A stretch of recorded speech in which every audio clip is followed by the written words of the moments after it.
first map, our first best of one in this best of two series. Minus 72C, we put them up as the favourites going into this matchup, and they certainly proved that, didn't they, Trav?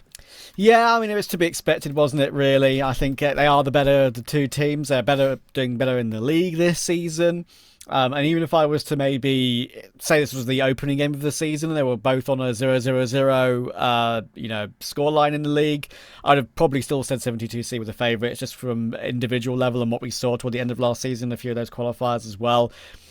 Sure, as we've spoken about quite a lot, the Mongolian scene is pretty huge now. There's a lot more players getting inspired by the likes of the Mongols and some other teams that are doing quite well. I mean, even examples like Atox, pretty relevant, I feel like, in the Asia Pacific scene now. Sure. But, the Cube are not there yet when it comes to their progression.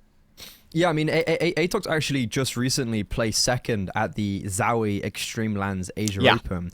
Like, we're not going to beat around the bush. There weren't the general quality was wavering, but it did have a lot of these ECL level teams in that LAN, and it's a massive result for them, but they're definitely kind of above the Cube. The Cube seem to be, I'd say, like the worst professional Mongolian team right now. That's, I think, unfortunately how I would place them.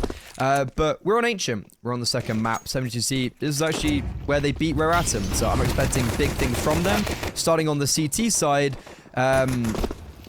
they're actually off to a really good start. Just a spam through the smoke. Paranormal's down. Unfortunately, only one kill for Bayek before he gets traded. And the Cube actually potentially look to have the advantage here. It's just all about if this boost can activate from Spira. That's a nice clear on the flanker as well. That's Barosto, probably the main man you want to put down now out of the round.